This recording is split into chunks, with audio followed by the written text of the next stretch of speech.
Good evening. We begin with breaking news. As a measles outbreak linked to parents who won't vaccinate their children. Raging epidemic of measles is overtaking Europe. There is an outbreak of measles in Texas. Measles now a public health emergency. Measles at Midway Airport. Measles outbreak. Another measles outbreak. New fears about the growing measles outbreak.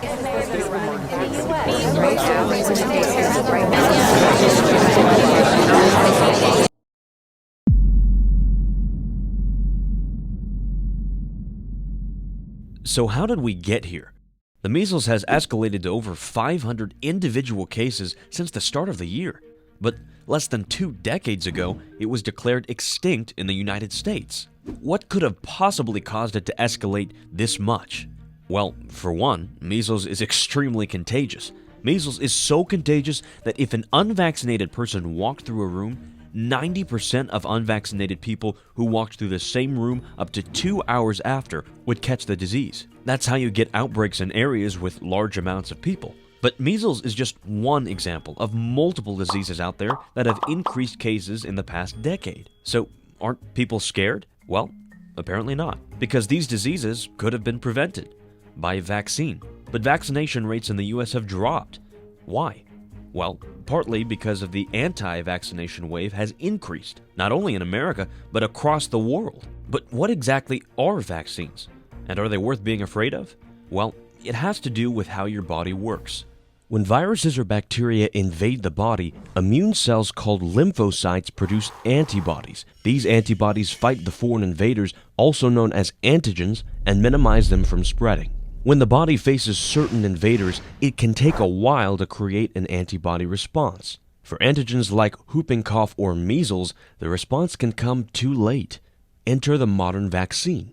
Vaccines are made of dead or weakened antigens. They can't cause an infection, but they allow the immune system to create antibodies, just like they would with a standard invader. When the real virus comes, memory cells in the body allow for fast production of the correct type of antibodies, which allow the threat to be addressed before the virus can spread too far. The World Health Organization reports that immunization prevents an estimated 2 to 3 million deaths every year from diseases like tetanus, whooping cough, and measles.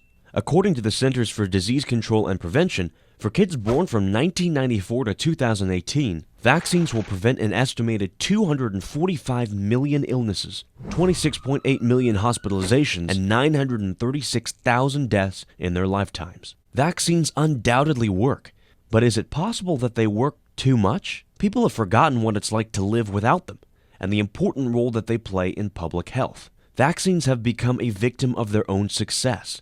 In a recent British Medical Journal article, one doctor says, thanks to them, vaccine-preventable diseases have declined or even disappeared, but this can lead to the perception that these infections are of low risk, causing complacency, which is a factor in vaccine hesitancy and refusal. Most of the general population just can't appreciate life without vaccines because they didn't live in a time when they weren't as prevalent. But those who were around in the 1950s got to see how vaccines changed the world completely. Take polio, for example. Polio was a very real concern throughout the mid-20th century. Thousands of people contracted the disease every year. The disease was occasionally fatal, but even survivors were often left permanently disabled or paralyzed. The CDC reports that 10 years prior to the vaccination's release, an average of over 31,000 people contracted the disease every year, with almost 18,000 casualties during that time period. Then came one of the most significant breakthroughs in the history of medical science.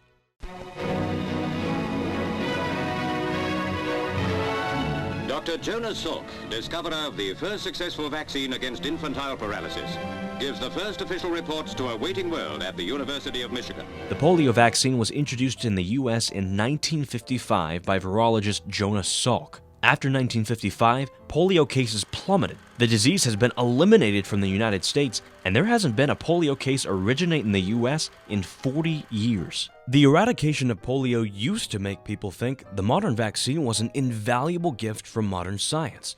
Oh, how things have changed. I believe that it's an infection and or toxins and or funguses on top of vaccines that push children into this neurological downslide, which we call autism. Autism wasn't prevalent like it is now years ago. So something's going on, whether it's the chemicals in our food or the vaccines, because there's more mercury and all other sorts of things in them.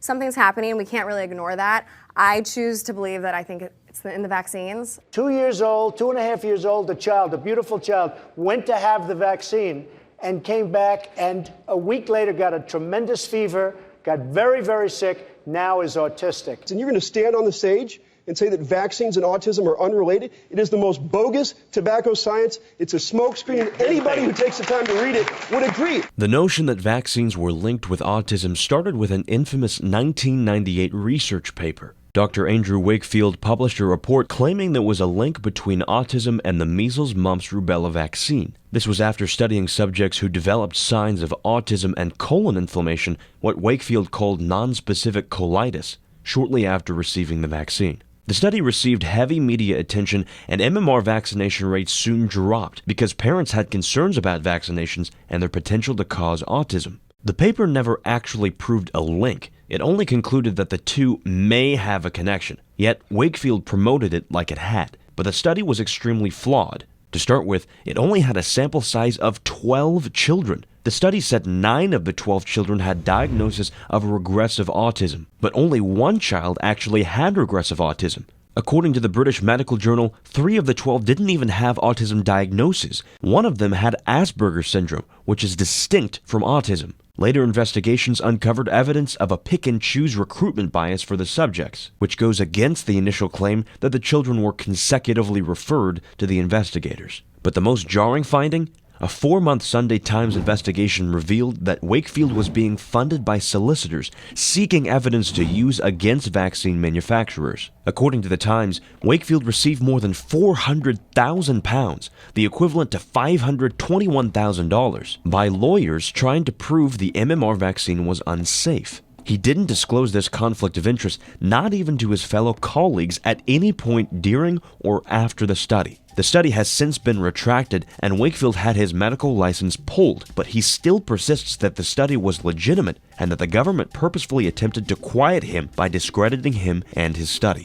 The allegations against me and against my colleagues are both unfounded and unjust. I repeat, unfounded and unjust. Wakefield and his battle with the government is a different subject entirely, but what's important to this documentary's focus is the subsequent studies. Since Wakefield released his findings, scientists have released study after study on the claim that vaccines are linked with autism, and all of them say the same thing: they don't.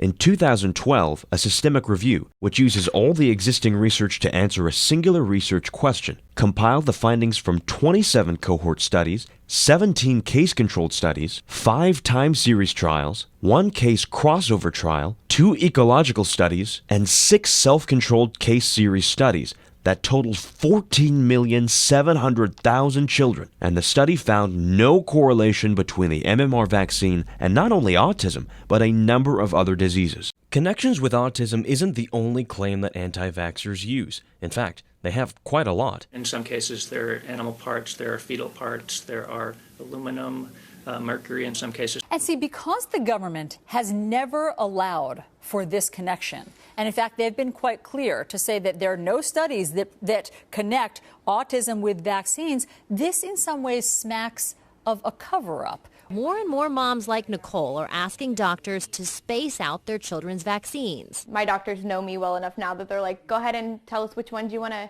get this time and which ones you want to put off. Mercury is toxic to the human brain, and neurological problems have been caused by mercury, and mercury should not be in vaccines. To take something from an aborted baby that many people find objectionable to make a vaccine that might be helpful, some would say, well, that ends don't justify the means. They're going to rub it in a Christian's face by taking that vaccine and putting aborted baby cells in it and then putting it in your body. That was a lot of stuff to throw at you, so let's analyze them. To help us analyze them, we have interviewed 3 doctors to aid in explaining each individual myth and effectively debunk them. Let's start with mercury. Many anti-vaccinators claim that vaccines include mercury, which can lead to inflammation of the brain, also known as encephalitis or even autism.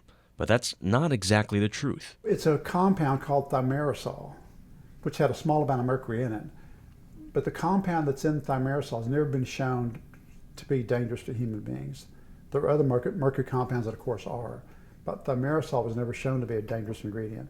But there's so much hysteria about it. They were taken out of most vaccines like in 2001, I think. It's still in the multi-dose flu vaccine, but tiny amounts has not been shown to be dangerous. Thimerosal is used to stop bacteria and fungus from growing inside the vial, so the recipient doesn't get staph infections. And it's only used in multi-dose shots, where the syringe has to be refilled.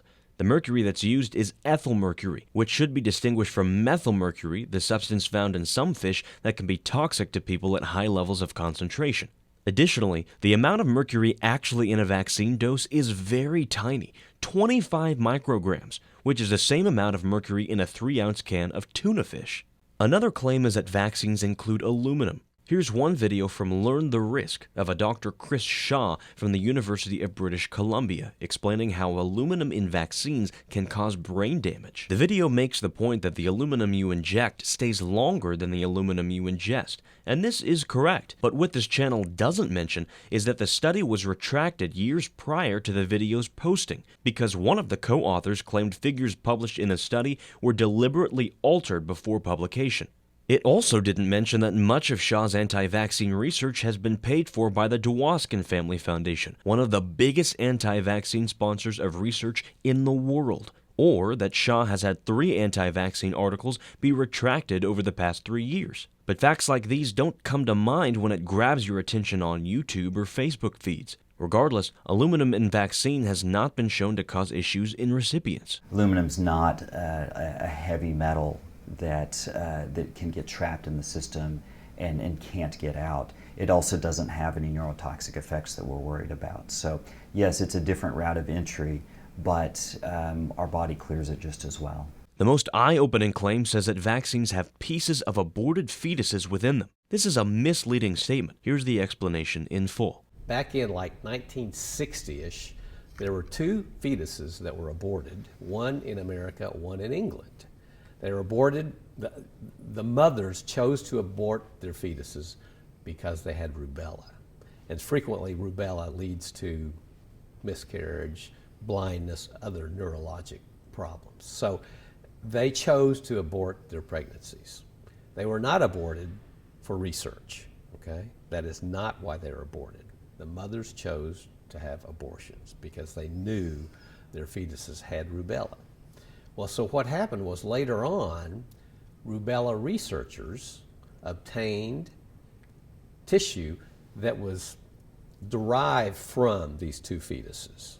Okay, so it wasn't tissue from the fetuses, it was tissue that was cultured from the, so it turns out if you take some human tissue and grow it in over several generations, it becomes immortalized. You can grow it forever. And today, they're still growing tissue from those 2 fetuses. What did they do with the tissue? They used that tissue to grow rubella, like in microbiology, okay? So that's how they used the tissue. And then when they made the vaccine, you probably know, typically when you make a vaccine, you sort of try to copy the outside covering of the virus, the protein covering. And so then when you give that to a patient, say a child, then the body thinks it's a virus, even though it's just the outer coating and has an immune response. Okay, so could this vaccine have a little bit of DNA that's derived from the tissue that was grown from the fetuses? So it doesn't have tissue from the fetus, but could it have a little bit of DNA that is a descendant of the 2 fetuses? Well, it's possible. Probably not, but it's possible. But it's no more DNA than you and I would get from eating fruits and vegetables, which are grown in the dirt where people have been buried in the past. One claim that doesn't have to do with the makeup of vaccines is that the CDC hands out millions to families with vaccine-injured kids as hush money, and that the vaccine court itself is living proof that corporations know vaccines aren't safe. Before we had the National Vaccine Injury Court, patients or families of kids would sue the drug manufacturers, okay, for a reaction. And so after a while, the drug manufacturers, we're not going to make this anymore. We don't want to be in court. And even though they made the vaccine appropriately, okay? So that's where the National Vaccine Injury Court came about. We know that you can have a serious reaction, 1 to 2 per million vaccines. And so let's reimburse those patients or families for those rare occurrences. And so let's leave the drug companies out of this. You can't sue them if the vaccine's made properly. But what about all the settlements they've made with families? The National Vaccine Injury Court looks at the cost of litigating versus just having some sort of settlement, okay? So I'm sure the National Vaccine Injury Court has paid on some cases that they didn't really think were caused by a vaccine. And what about all the millions of dollars they have compensated to families? The National Vaccine Injury Court pays out monies about 1 time per million doses of vaccine. Okay, so that's one reaction that the National Vaccine Injury Court pays out for out of 1 million vaccinations. That's pretty darn low. There is a chance of vaccine-related injury, but as you just heard, there's roughly 1 case per million doses. Ironically, though, there are things that we do every day that we statistically have a better chance of perishing from. Finally, a common concern is that the standard vaccination schedule injects too much into each child in a short amount of time. But the truth is, it's not as much as one would think. In 1960, the smallpox vaccine contained 205 bits of antigen. So it was a pretty, dirty vaccine. Now, with all the vaccines that are required from birth to age 2, there's slightly more than half that many antigens introduced to the body. So about 100 and something. Versus 205 in one vaccine back in 1960. Spacing out the schedule still leaves children susceptible to the diseases before they get the respective vaccination. Unfortunately, the intent to vaccinate can't protect a child. Misinformation about vaccines has always been around, but it has only seen an increase with the rise of the internet and social media. Social media platforms have allowed like-minded individuals to create groups or confirmation bubbles, which helps them gain a larger voice and have more influence on public opinion, or even create doubt within people who are unsure about vaccines. Take the Facebook page Stop Mandatory Vaccination, for example. It has over 127,000 people within the group, and it allows them to freely share false information and spread it across the platform. At the same time, people are able to use Facebook to find wormholes on subjects they believe in, or stories and articles that reaffirm their beliefs regardless of whether they're factual. More children are getting sick, really sick, due to a new wave of conspiracy theories that have been shared through social media. Anti-vax billboards were taken down in Toronto, but that doesn't stop the misinformation from spreading online. Social media is influencing parents' decisions on whether or not to get their child vaccinated. Misinformation about vaccines spreading in the U.S. is now popping up on cell phones across India. You might have heard of an 18-year-old from Ohio named Ethan Lindenberger. He famously vaccinated himself against the wishes of his mother. Ethan said she falsely believed that vaccines were dangerous. In an interview with the Washington Post, Lindenberger said Facebook, or websites that were linked on Facebook, was really the only source his mother relied on for her information. He even testified before the Senate Committee on Health, Education, Labor, and Pensions on the importance of credible information. The same issue is found online and through search engines. These once again allow people to find what they want to find, and not necessarily what's correct. Regulation of these false ideas has improved since the beginning of 2019. The American Medical Association sent a letter to Amazon, Facebook, Google, Pinterest, Twitter, and YouTube urging them to stop the spread of health-related misinformation. And, for the most part, companies seem to be on board. Pinterest has prevented any results upon searching the word vaccine. YouTube also pulled all advertising from anti-vax content on the site. And Facebook even released a statement saying, "We've taken steps to reduce the distribution of health-related misinformation on Facebook, but we know we have more to do." One would like to believe that most people don't listen to what they find on the internet to base their opinions off of. But that's simply not the case. And it's not just social media and the internet. Celebrities have become major spokespeople for anti-vaccination, despite not actually being scientists. One 2011 study found that out of a 2,500-person online survey of parents at least 26% had placed some trust in celebrities in regards to information about vaccines. It's important to remember the staunch anti-vaccination group is relatively small. They're only about 3 to 5% of the population, and they represent the demographic who supports vaccine refusal. But there's a larger demographic of people who fall under the category of vaccine hesitancy, or those unsure about the safety or necessity of either the full vaccine schedule or the issuing of the vaccines in the recommended time period. These are the people that can be affected by misinformation, which may cause them to not take action. The major problem here is that many parents see this as an individual rights issue from family to family, but that's just not the case. What I hear parents often saying is that they're not afraid of infectious diseases for their own children in many ways. Vaccines are one of the few places where we've allowed this to be a conversation about personal benefits and not about community responsibility. But I would suggest that we should be having broader conversations about how we all share responsibility for everyone's children, not just our own. The reason why it's not an individual issue is because of something called herd immunity. When a country has over a certain percentage of people vaccinated, it makes it very hard for that disease to spread. That's why polio has almost no chance of returning to America. But the herd immunity threshold for polio is around 80 to 85%. Many other contagious diseases have a higher required threshold for herd immunity. Measles, for example, is somewhere from 90 to 95%. Herd immunity protects those who are immune compromised, such as those with immunological disorders like AIDS or those in chemotherapy. It also protects the people who have weakened immune systems and those who have allergies to a vaccine's ingredients, preventing them from getting that vaccine. Remember, too, that infants can't get some immunizations until the age of 1, leaving an already vulnerable subject even more susceptible. And with babies specifically, that can lead to severe sickness or death. There have been many publicized cases of families losing their young children to vaccine-preventable diseases. Some because they were too young to get vaccinated, but others because the parents didn't get them vaccinated. I was in Utah, and although most people in Utah get vaccines, just like most people in Oklahoma get vaccines, there is the polygamist community who are very mistrustful of government and organized religion, and by and large they don't immunize their children. And so it was not unusual to see polygamous families come into the city, come into Salt Lake City, bring their children to the hospital.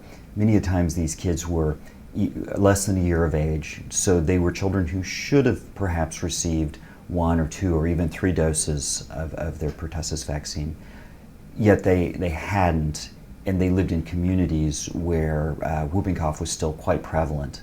And those children ended up on ventilators. Some of those children didn't make it. So is there any way for this issue to be solved at the state level? Well, it would be very difficult. Currently in the U.S., these 47 states have religious exemptions, allowing parents to send their children to school without all the required vaccinations. These 17 states are ones that have both religious and philosophical exemptions. Oftentimes, any attempts to change these through legislation don't pass. Take Dr. Yen, whom we saw earlier, as a primary example. He was a former Oklahoma senator, and he proposed legislation to decrease the amount of state exemptions parents can cite to not vaccinate their child. He was attacked by local anti-vaccination groups, with them even anonymously mailing these racist photos, even comparing him to some of history's cruelest dictators. Oklahomans for Vaccine and Health Choice even put flyers on cars at Yen's church, encouraging people to not vote for his re-election. He was defeated that election by Republican candidate Joe Howell,